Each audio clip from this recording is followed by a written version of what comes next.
up mga ka-Jimmy? So, ito yung Jimmy Girl DJ for today's video. For today's video, nandito kami nanginginain sa Allure Coffee and Bakery. Sa Scout Reyes. Nakikipwesto po kami rito kasi libre pagkain. At may kasama akong dalawang lovebirds. Lovebirds! May kasama akong dalawang bagets dito. Dahil ang tatamis nila, hinaya ko sila magminatamis today. Kasama ko si Mika and Brent! Hey, hello po! Hi guys! Hello po, Meme! Kamusta na ang Mick, Brent? Okay naman po. Saya. Busy. Saya. Blessed. Wow. Wala pa isang taon yung PBB, di ba? Ilang months Opo, pa lang. parang- 5 months. 6? July, August. Pagka-5. 5 Talaga? months. So, how's life after PBB? Ibang klase, sobrang iba. Parang, Nag-iba buhay na. ah, Sobrang po. iba. Sobrang nagbago po yung buhay. Ako po personally, pumasok ako Meme ng controversial. Pagkalabas ko, mahal na ako ng maraming tao. Oo. Paglabas mo, naunawaan ka na nila. Oo, grabe. So parang ako, hanggang ngayon, sinasanay ko pa yung sarili ko.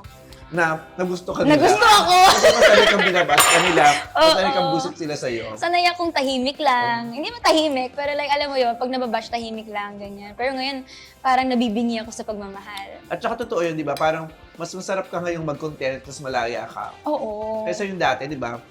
After kang mabash ng malala, parang kinakabahan kang mag-content. Oo. At saka, Meme, kahit na anong sabihin mo, kahit na ano i-post mo, maganda man or hindi, Kahit malayo dun sa oo, issue nun. hindi ka nila mamahalin. So ngayon, pagka meron akong ginagawa para sa ibang tao, para sa sarili ko, mas masaya siyang i-share kasi alam mo na hindi nila titignan sa maling anggulo. Nabura kasi yun. Hindi ka na nila nakikita doon. Ito naman ever since Lovable. Hindi nga may pumasok ko, 5 lang yung batch ko pagkalabas ko sa Libon. Totoo ba? Pero hindi. Siguro yung pagkakaiba ngayon, parang kuwari mga matatanda, kilala na rin kami. Kasi nung pumasok ako, mga majority ng followers ko, mga teenagers, Gen Zs. batang babae, mga ganun. Pero paglabas, kahit anong edad, parang magugulat ako, si PBB oh. Si PBB, akala nila yung nice kuya talaga. O, iba yung exposure ng PBB eh, no? Sobra po. Eh, ang lakas-lakas pa ng batch ninyo. Sobrang lakas ng batch ninyo na hindi nga namin inakala na magiging sobrang lakas yun kasi yung the batch before you, ang sobrang ingay no, di ba sobrang successful. Tapos nabigla kami na ang saya-saya ng lahat na ganun din. Sobrang successful din ang batch ninyo. At the same time, ang dami ng pera, ang dami ng trabaho mo. Hindi pa po kami nagpahinga simula nung lumabas kami ng PBB. And thank you kay Lord kasi ganito yung pagod na gusto namin. Ganito yung pagod na talagang pinapangarap namin, pinag-uusapan namin. At saka nasa edad na kayo, dapat napapagod na kayo talaga sa trabaho. Yes. So, yung pagod ngayon, alam mo yung parang pag-uwi ka, di ba? Usually, pag pagod ka, dahil lata, yung pag minsan parang nananaginip pa yung pakiramdam na, wow, ito na yung buhay ko ngayon na dati, sabi ko, sana ganyan ako kabisi, yung parang, uy, ito, yung term na segue, Meme, Oo, before. segue. Malalang Bago segue. naririnig. Sabi ko, gusto ko ma-experience yan. 3 segue. Oo, Ayun, sa nasa isang 5, 4, 5. Tapos ngayon, kakain kayo, libre, di ba?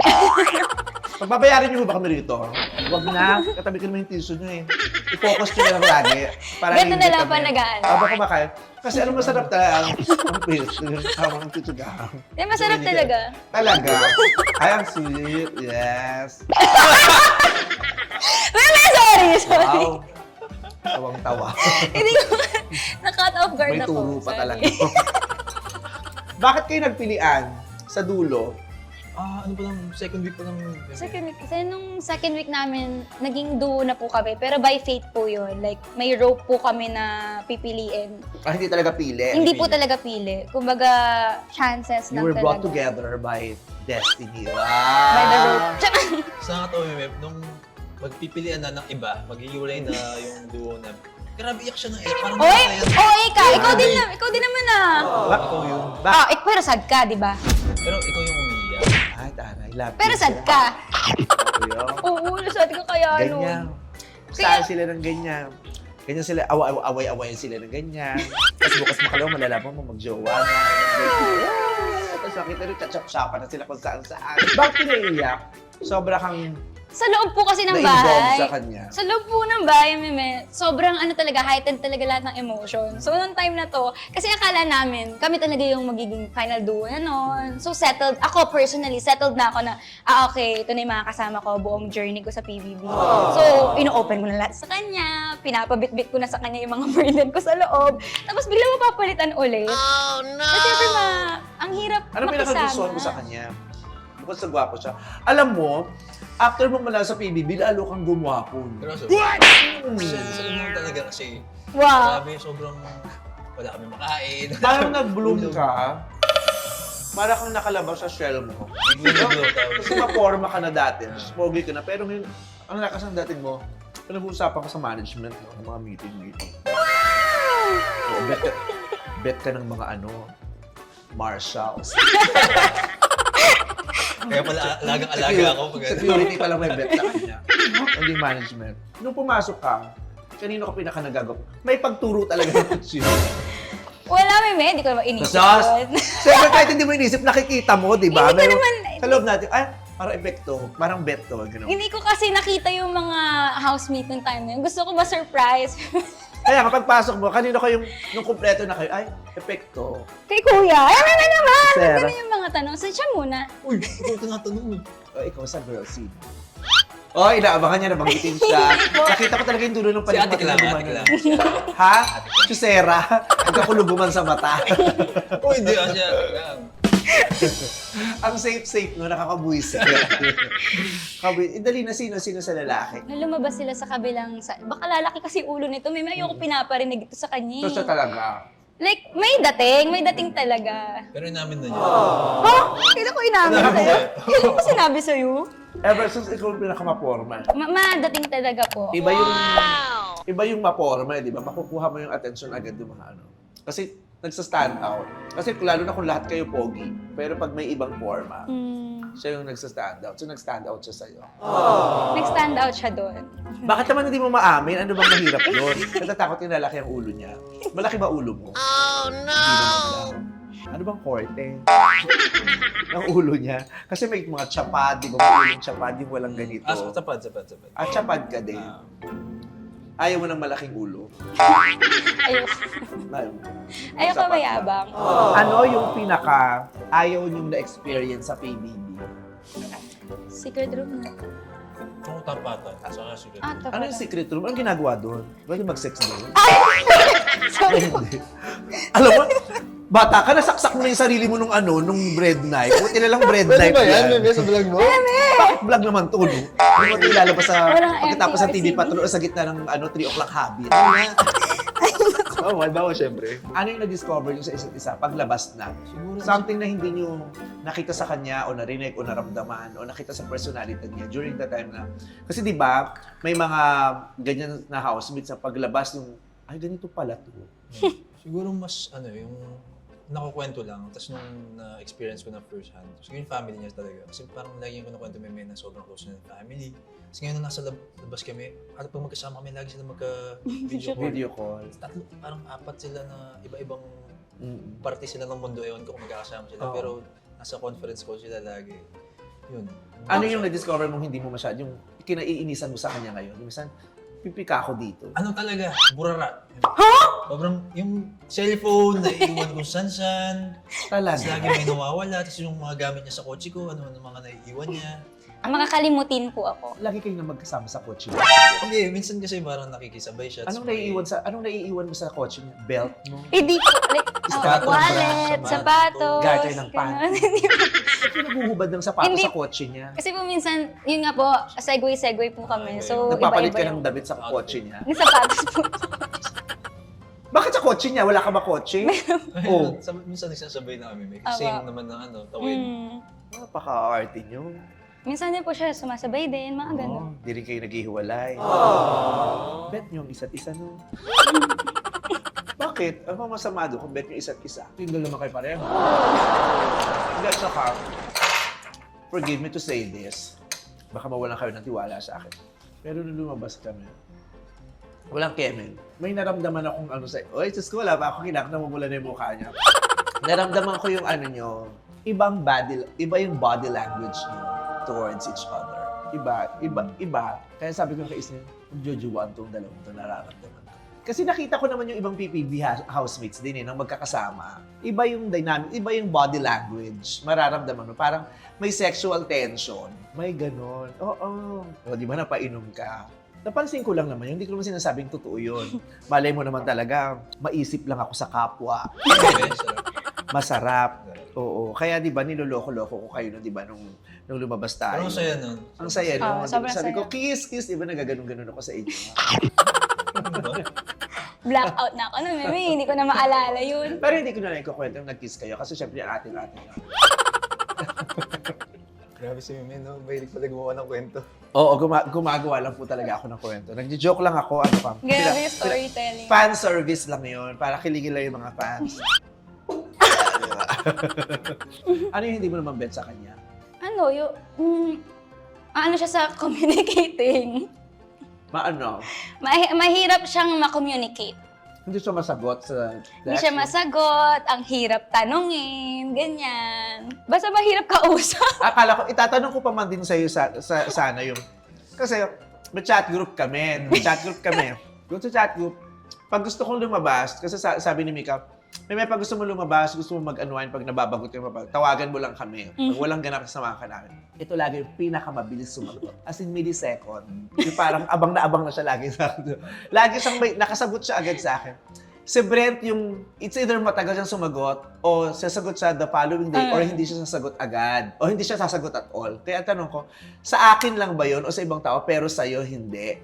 So, Ganun din. po talaga siya sa person. Sa lahat, yung mom ko, lahat talaga.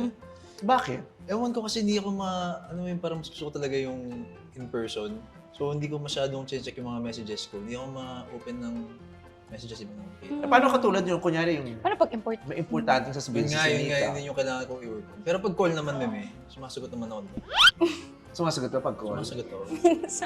Uy, call na hindi. Oo, minsan. Ngayon nasa mainstream na kayo, naka-experience na kayo ng ng hindi maganda sa showbiz. Like, Ano, So hindi far, any bad experience? Katulad nung, meron ko yung interview na sobra ko na-appreciate nung sabi mo, nung napasama ka dito sa movie, na-realize mo na, pwede naman palang masaya sa set. Sabi mong gano'n, na ang gaan-gaan lang, ang saya lang, yung gano'n. Kaya sabi ko, ay siguro minsan naka-experience na to ng off na ganap sa set. Yung gano'n. Kaya nung nakita niya yung kung paano yung galawan namin kasi pangalawang beses ko na nakasama yung idea first, ang sarap-sarap talaga nilang katrabaho. Na nung na-experience mo din, nasarapan ka din, nagaanan ka. Ano, may bad experience ka ba dati? Wala naman, Meme, kasi hindi man ako sobrang talagang hardcore na actor. Pero sa mga nakakwento sa akin na talagang, lalo na pagbaguhan, talagang grabe sigawan, mura. Tapos yun yung talagang fear ko, lalo na pag pelikula daw, mas intense. First movie ko to, Meme. So, murahin ako, hindi ko nakuha. Nag-expect ka na ng gano'n. Eh, di ba nung first scene talaga, nakakatog talaga ako kasi Correct. takot ako mga... Actually, kitang-kita ko na yung tension mo dun sa first scene na yun. Paulit-ulit pa man din. Kinukwento ko na nga sa labas kasi di ba nasa labas kami, kayo nasa banyo. Ang first scene na kinunan nila sa first day, sa banyo. Ang tagal nun, inabot ka na ng ilang oras, tapos nakatuwali lang siya, nakahubad siya, so nangangatog Basa siya. siya. Tapos kinukwento ko na kila Sylvie, naninigas na si Brent Lloyd, dahil kanina pa siya nakahubad. Sabi ko pa ulit-ulit yung eksena niya. So nararamdaman kong tensyonado kayo.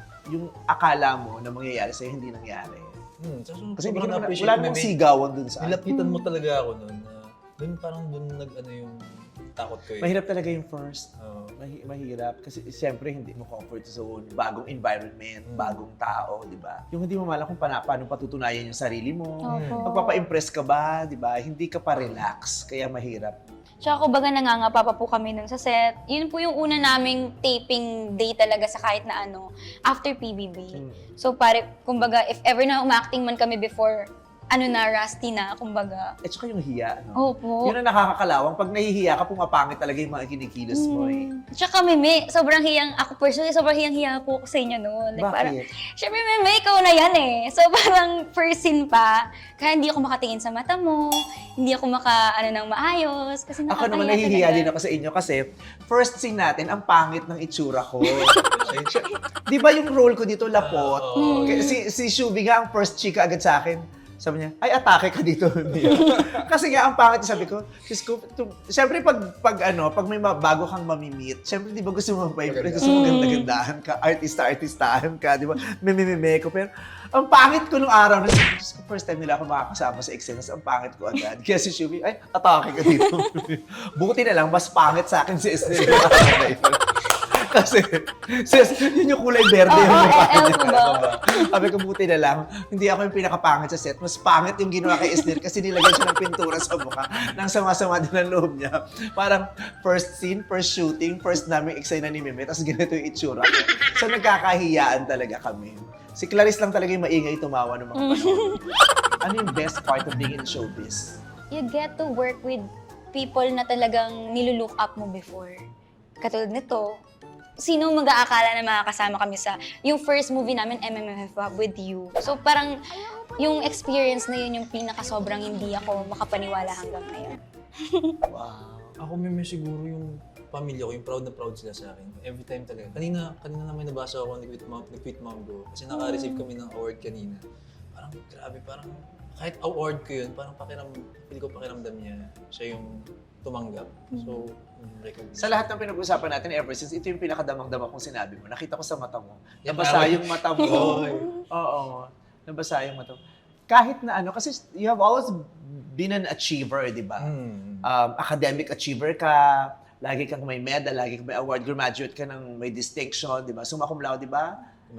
Cum laude ka. So, marami kang proud moments with your family. Pero iba to. Iba yung nakikita mo sa kanila. Parang buong clan namin, alam mo yung grabing pagka-proud, yung parang nanalo ng loto yung kung pag malaki nila ako, parang gano'n. Pero dati nararamdaman mo naman sa magulang mo yan, sa pamilya mo. Oo naman. Pero syempre may mga problema before sa family. Pero I think dahil sa PBB, parang they decided na i-plansyahin lahat ng pusod sa pamilya. So malaking tulong din talaga. How were your victories celebrated before? How were your achievements celebrated? Feel ko kasi may mga times din kasi na dahil lagi nangyayari, parang expected. Na normal na nilang honor student ka, normal na nilang Normal may na. award ka. Pero kasi kung showbiz din, alam din nila yung struggle. So dito yung tagal ng inantay ko. So nung finally it came, parang yun din, parang sila din na experience nila while I was experiencing it. Bago. O totoo yun yung parang nasanay na silang magaling ka. Kaya parang mas iba yung celebration nila nung graduate ka with honors nung grade school. Kasi first, di ba, First valedictorian ka nun. Tapos yung mga sumunod parang normal na yan. Hindi na kami nabigla na honor si Brent. Hindi na kami nabigla na mataas ang grades niya. Yung ganun. Ito, ikinabigla nila. Kasi may nakita sila sa yung iba. Kanino ka nagpaalam? Sa nanay mo, sa tatay mo? So, mom ko muna. Nung nag-audition na ako, sabi ko, baka sumali ako PBB, pinapa-audition ako, ganyan. Wag! Wag mong gagawin niya. Kasi hindi rin ako okay sa, like mahina ako sa mga bashing. Kasi di ako nagbabasa ng mga ganyan talaga. So, alam nila pag pumasok PBB, grabe yung mga tao, mga bash, parang kilala yung buong pagkatao mo. Sabi ng tatay mo, wag daw kasi... Mom ko yung sabi, wag. Hindi, yung as mom mo, wag. Wag. Kasi nga, hindi nga ako matatag sa ganyan. Eh yung Iyak tatay ako mo, naiyak sa ano ganyan. sabi? Wala yung dad ko naman kasi kung ano yung gusto kong gawin sa buhay ko. Okay lang sa kanya. Marami ka ba in the past, marami kang ginusto sanang gawin na hindi ka rin pinapayagan? Lagi naman silang maluwag sa akin. Pero kasi yung problema rin kasi talaga, mahina yung loob ko minsan.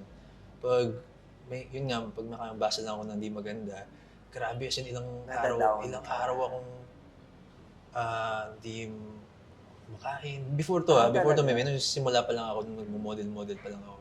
Yung ngayon, is it worth it? Opo. Like, lahat ng bashing before, lahat ng sakit before. Worth it po in a way na parang, dati lagi ko lang sinasabi sa sarili ko na it will all make sense, na may plano si Lord sa mga nangyayari na to. Kasi I've always been a believer talaga ng Panginoon na kung ano nangyayari sa iyong masama, meron talagang may bawi talaga na hindi yung mundo hindi lang siya magiging masama sa iyo. May magiging reason 'yan. So true enough po, talagang sulit yung lahat ng... Is it gonna be worth all the pain in the future? Kasi ngayon, syempre, may nararanasan ka. Pero, hindi mo talaga ma-figure out kung hanggang saan. Kung Opo. hanggang saan yung triumph, kung hanggang saan yung aabutin mo. At hanggang saan din yung sakit na ipapadana sa'yo nitong industriyang to. It's unimaginable, it's immeasurable. Yung akala mo narinig mo na yung pinakamasakit, pero hindi meron pa palang isasakit. Yung akala mo na-achieve mo na yung PBB grand winner, hindi pa yan eh. Marami pa kayong malaki pa. Ay, Akala mo yun na yung saya, pero Oo. meron pa pala. hanggang saan ka tatagal sa ganyan? Ako, Meme, sobrang... Sa pagkakakilala mo sa sarili. Sa pagkakilala ko sa sarili ko, sobrang lakas ko po kasi mag-endure ng kahit na anong bagay. So ako, as long na naaapektuhan po ako, may mga araw talaga ako na mahina ako. Pero lagi kong tinatatak sa sarili ko, sa isip ko na parang moment lang to na mahina ka. Pero kinabukasan, pag kaya mo na, pag malakas ka na ulit, kahit na anong sabihin sa'yo, kaya mo eh. So yun po yung lagi ko nilulook forward. Pagka nasa sitwasyon ako na sobrang bugbog ako ng mga bagay na kahit na hindi ko ginawa or hindi ko naman gusto mangyari sa buhay ko. Ikaw, sa pagkakakilala mo sa sarili mo, di ba sabi mo nga nung simula lalo na mahina ka, yung mahina ang pagtanggap mo sa negativity. Sa palagay mo, Ngayon, parang nabasa ko naman na lahat ng negative na pwede mabasa. Pero siguro ngayon, pang sarili, wala nang epekto sa akin. Pero kung siguro dadama yung family ko, kasi naging public din yung family ko after PBB eh. So, I think that would involve them siguro. ngayon, overflowing, overwhelming yung parang walang makakabasag ng saya at tagumpay nyo ngayon. No? Kahit ano pang sabihin nila. Kahit sabihin pa nilang dapat yung isang bangs mo nandito sa kabila, di ba? Wala kang pakialam sa gano'n, di ba? Kung gaano ka ka-close sa pamilya mo talaga, sabi niya kasi close ka daw, as in malalang close. Sobra, Meme. Parang minsan, yung ibang tao nagki-cringe na sa akin na sobrang obsessed ko sa pamilya ko. Like, sobrang emotional kasi ako when it comes to family talaga. And protective din. So, ever since bata kami, Meme, lagi kaming hiwa-hiwalay. Dahil, Kasi po yung parents ko, yung mom ko nagtatrabaho sa ibang bansa. saan? Sa Israel po before. Then yung ate, kuya ko, magkahiwalay kami pong tatlo. Parang ang gulo nga po eh. Nung bata ako, magulo yung pamilya namin. Pero sobra lang po siguro magmahal yung nanay ko, yung mga tita ko, yung lola ko. Sobra po yung pagmamahal na naparamdam nila sa akin. Kaya na-overpower po nun yung hirap ng buhay, hirap ng pamilya. Close ka pa rin sa tatay mo. Opo, sobra po. Sa nanay mo super close ka. Sobra din po. You tell them everything, open ka. Sobra. Lahat-lahat po talaga. Yung nangyaring issue sa'yo dati, what did they say about it? Kilala po nila ako as a person eh. So, syempre, tinawagan po nila ako. Doon sa issue po na yun, hindi po nila ako pinagalitan. Like, pinagsabihan po nila ako, pero hindi ko siya narinig na pinagalitan nila ako. Tinuruan nila ako, nag-alala sila. Gusto lang nilang mangyari sa akin is safe ako, mapauwi ako. Ganun lang talaga yung mga narinig ko po sa kanila. Ano yung biggest issue niyo ng nanay mo? Biggest issue siguro is yung magko-content creator ako or mag-aartista ako. Mom ko lang naman kasi ayaw niya akong masaktan. Kasi nga, nung una supportive siya, pero nung first time ako nabash, parang siya yung unang umiyak. Siya yung nasaktan talaga para sa akin. May nangyari sa kanya before nang dahil sa bashing din. Tapos ako, hanggang ngayon, yun po yung pinakabubog ko siguro sa industry na to. Pero at the same time, pag nakikita ko ngayon yung na proud siya, na masaya siya sa na-achieve ko, na masaya siya pag kinikwento niya sa ibang tao yung mga, kung ano yung nakikita niya, kumbaga yun na lang po yung bawi ko sa kanya. Pero kung ngayon po papatigilin niya ako, kung ngayon po gusto niya po talagang tumigil ako, kaya ko pong iwanan lahat para sa pamilya ko. Ibibigay mo Kaya yun. ko po. Taray. Ikaw, paano pag sinabi ng nanay mo, anak, tama na. Kasi ang sakit-sakit na. Sa showbiz. Oo, yung, ang laki ng kita pero ang laki din ng sakit. Kung ano na siya nasasaktan na papahintuin na ako kahit alam niya yung pangarap ko siya, tigil ko na. Pag sinabi ng nanay mo, paano pag sinabi na gusto kong maging daughter-in-law si Mika? Why not? Ay, taray! Hi, Tita Maria! Ang haba ng bias mo ngayon, Mika. Parang 5'10" and a half ka. Ano yung nakita mo na biggest struggle ng ano? Since we're promoting a movie called Call Me Mother, let's talk about your moms further. Ano yung biggest struggle ng nanay mo na nakita ng mata mo? Dami may siyempre. Ako never ko na to sa... Siguro sabihin na natin na may time talaga na medyo naging dysfunctional yung family namin. So, yun, parang tatry niyang, kami magkakapatid, 4. And, lagi sila nasa abroad, Nasaan ang nanay mo nun? US, doon sila nagtatrabaho. Kaming magkakapatid, may kanya-kanya rin kami mga problema na sister ko, nagkaanak ng maaga. Tapos, mas may mga kanya-kanyang mga problema na hindi ko alam kung paano niya kinaya na siya talaga yung nag-solve sa mga problema namin na yung tingin ko, ayoko na kasi kasi tapos naman na meme, ayoko nang pag-usapan ko. Pero yung ayaw mo nang, yung ayaw mo nang mangyari ulit na ma-experience ng nanay mo. Alin doon? Siguro yung may time hindi ko makakalimutan to. Nakita ko siya, natutulog ako, umiiyak siya, nagwo-walling siya. Sa pelikula kasi parang lagi mo napapanood. It's first time ko makita in person. Grabe yung parang kahit hindi ako yung nakakaranas, parang times 10 yung... Ba't siya umiiyak na? Basta siya. Sobrang painful ng experience nakita mo. Sobrang sakit siguro para sa kanya talaga. Kaya ganun din yung klaseng iyak na... At sobrang sakit din sa'yo nung nakita mong ganun yung sakit ng nanay mo. Yung kahit yung malungkot lang yun, naiyak na ako. What more yung makita siya na humahagulgol. Nung nakita mo siya noon, anong ginawa mo? Tahimik ka lang, hindi mo siya... Hindi ko siya hinayaan ko siya maramdaman niya. Kasi alam ko pag nalaman niyang gising ako or nakikita ko yun, pipigilan niya sarili niya. Hindi siya okay siya. Pero kung nakapagsalita ka sana nung time na yun, anong sinabi mo sa kanya at that time? I'm here for you. Kasama niya ako sa pain niya. Grabe itong Mother's Day ba? And then yun din ang pain natin ng nating mga anak, di ba? Yung paano natin mapaparamdam sa mga magulang natin na we are here for you. Kasi most of the time, madali natin nasasabi, pero hindi naman natin nagagawa, di ba? Pero at least dun sa mga katulad dun, ganun kabibigat, maramdaman nilang, hindi ka mag-isa dyan na. At least dalawa tayo dyan. Hindi mo kailangang pagdaanan ng isa ka lang. Ikaw, nakita mo yung nanay mo ganun? Nakita ko po, siguro ako, na naramdaman tsaka naranasan ko din po na nahihirapan yung mom ko. Kasi nga po, nung bata kami, sa abroad po siya natatrabaho, maaga niya po kaming iniwanan para magtrabaho. Actually, yung mom ko po talaga yung, kumbaga, savior ng buong family namin. Siya po yung lumalaban sa mga laban na wala na po talagang naniniwala. Like yung sa papa ko po, for example, siya na lang naniniwala na kaya magbago ng dad ko, siya na lang yung lumulod kay Lord na magbabago yung dad ko. Tapos po, Prayerful ang nanay mo. sobra po. Tsaka sobra po siyang, kaya niyang tiisin talaga po lahat. Yung tanong niyo po kanina kay Brett na parang yung ayoko na makita sa nanay ko. Siguro po, ayoko na maranasan na magsinungaling siya sa amin. Na okay lang siya. Kasi po sa Israel, hindi po naging okay talaga yung start niya doon. Naranasan niya po na parang isang pipino lang po yung papakain sa kanya ng amo niya para makuha niya po lahat na... Akala po namin nung bata ako na yung mom ko sobrang ayos ng buhay sa Israel. Kasi ganun tayo pag nasa ibang bansa, akala natin masarap ang buhay. Tsaka po yun po kasi pinapakita niya. Yung nanay ko po sa video call, pa nakita niyo siya, hindi niyo po siya makikitang malungkot. Kaya, niya din ako. Hindi niyo po siya makikitang malungkot talaga. Bakit nag-green screen ba yung nanay mo pag nag-video? Kasi iba yung background. Lagi po siyang masaya. Lagi po siyang bungis-ngis talaga. Never niyang pinakita sa amin na nahihirapan siya. Tapos nalaman ko lang po yung mga struggles niya talaga nung pumunta din po ako ng Israel kasi kinuwento ng tita ko.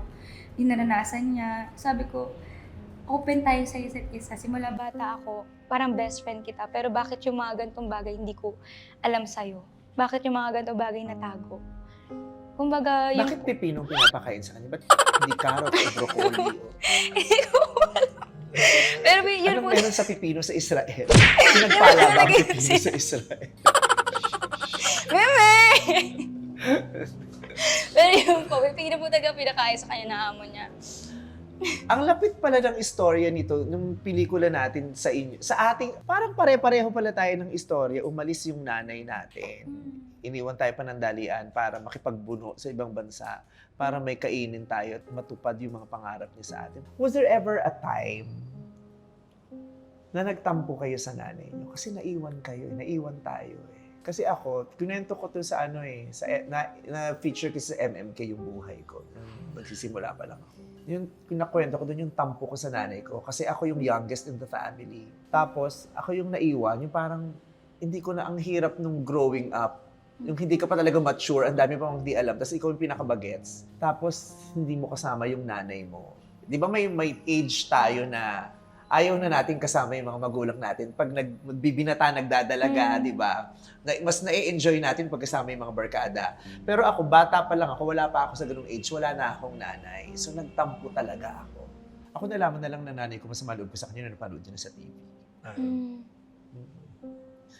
Masama talaga yung loob ko. Kasi parang, ano ba yun? Tapos, nung nagpunta ako sa Amerika, first time namin nagkita. Nagpunta ako sa bahay niya, maliit lang yung bahay niya. Pero meron siyang maliit na vault. Tapos, pinakita niya sa akin yung mga pinundar niyang alahas. Sabi niya, pag uwi ko, pag nakaipon na ako lalo, uwi na ako. Tapos, dadaling ko itong mga alahas na naipon ko, ganyan. Tapos, dumaan kami in Chinatown. Tapos, yung mga alahera doon, kilala siya. Tapos, parang sabi ko talaga sa kanya, ang dami mo naman palang pera, nakakabili ka ng alahas, pati ka nalang umuwi. Sabi ko muna sa kanya. Tapos, yung pala sabi niya, kaya ako ito pinupundari, bibigay ko ito sa inyo kasi ito lang naman pwede kong ipamana. Sabi niya gano'n. Tapos yung lumaki akong hindi niya ako kilala. Tapos hindi niya ako kilala personally kung ano mga trip ko, kung ano hindi ko mayet. There was one time na lalabas kami, tapos binila niya ako ng t-shirt na Mickey, binila niya ako ng sweatshirt na Mickey Mouse. Ayokong isuot. Kasi baklang-bakla na ako noon. Baklang-bakla na ako. Sabi nung kapatid ko, isuot mo na, pagbigyan mo na yung nanay mo, minsan lang naman yan. Sabi ko, hindi ko nga bet. Sabi, pagbigyan mo na, sasama pa loob. Tapos sinuot ko. Tapos suot ko, sakay na ako nung sasakyan ng tito ko. Tapos sabi ko, nasaan na si nanay? Tapos lumalabas nanay ko. Paglabas niya, pareho kami ng sweatshirt. So, pikang-pika ako talaga. Ayoko nun. Sabi ko, ayoko na may kaparehas akong damit. Yung gano'n, parang hindi ko bet. So, ang sama-sama na, hindi ako kumikibo. Tapos, dinala niya ako sa isang lugar, yung sa Pacifica, sa California, kasi sa San Francisco siya nakatira. Yung makikita mo yung Pacific Ocean, dinala niya ako ron. Ayokong bumaba ng kotse. Sige na, magpa-picture lang tayo dito sa Pacific Ocean. Sabi ko, ayoko kasi ayoko ng dagat. And at that time, ayoko talaga ng dagat kasi may binibigay sa akin lungkot ang dagat. Tapos doon talaga kami nagtalakan para talagang MMK. Sabi ko, hindi mo alam kasi hindi mo naman ako kilala. Hindi ko nga trip yan. Ayoko nga tinatawag akong tutoy eh. Yung tawag niya sa akin, tutoy. Baklang-bakla na ako noon. Ayoko nang tinatawag ng tutoy. Anong gusto mong tawag ko? Sabi ko, nene. Joke lang. Pero yun, di ba yung nagkalayo kayo ng matagal, tapos ang hirap. So, buti na lang din, malaking bagay talaga ang komunikasyon na pag-uusapan namin. Nasabi ko sa kanya, sama-sama ng loob ko sa'yo. Pero it will really take a certain level of maturity for us to be able to understand and for us to be able to make them understand as well. Diba? Kailangan yun ng maturity at saka kailangan natin pumunta sa gitna. Kaya tingnan mo, nagkaunawaan tayo. Nagkaunawaan kami ng nanay ko, kayo, diba? Ang ganda-ganda ng samahan. Lately, you've always been together. Diba? Daming racket, guessing sa pelikula, magkasama kayo. Magmula nung naging duo ka sa PBB, parang bihira na yung nagkakahiwalay na kayo. Diba? Hindi kayo nade-develop. Nag-isip pa. Diyos ko, dali sabihin nun kung yes or no. Feeling ko na-develop na sila. Ako na magsasabi. Pala decision ako sa buhay na. Naramdaman ko talaga may something. Hindi siya friendship. Feeling ko lumampas sa friendship. O baka pinipigil nyo lang kasi gusto nyo safe para pag nagtatrabaho kayo, wala siyang masyadong heartache. Pero feeling ko talaga lumampas na. Best friends. Ay, sus. Pag nagka-boyfriend si Mika, nang hindi ikaw, iba, masasaktan ka. Oo. Siyempre, hindi naman. Siyempre, buhay niya yan. Lalo na kung si Esnira na kasi love team niya nung una yun. Tapos kayo nagkatuloy. Tapos kami pa yung nagkatuloy. Make a word that starts with a specific letter and then ends with a specific letter. Tapos, kunyari, may kasama ako dito. Let's make a word that starts with letter E. Tapos sasabihin niya naman, okay. And that ends with letter T. Tapos bubuo kami ako. Eat. Tapos siya din, hanggang magkaubusan kayo ng entry. Tagalog or English, baby? Any. Tagalog or English? Sige. Tapos may consequence yung pagkatalo. Ikaw yung magsastart ng letter, sa'yo yung last letter. Okay po. Go, Brent. S. T. Starts with S, ends with T. Go. Stat. Sat. Sit.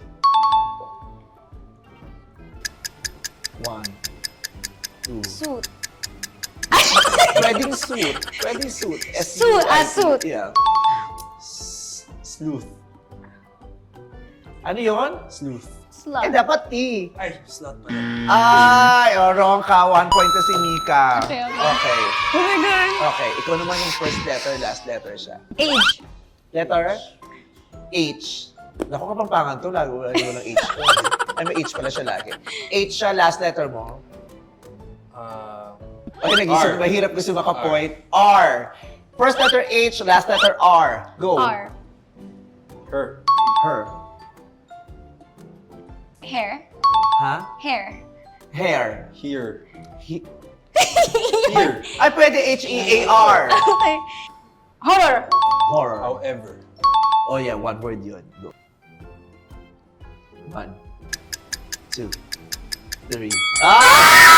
Ay! Tinalo tayo sa however. However. Tara na, nag-get ako dun. 1 all. Okay.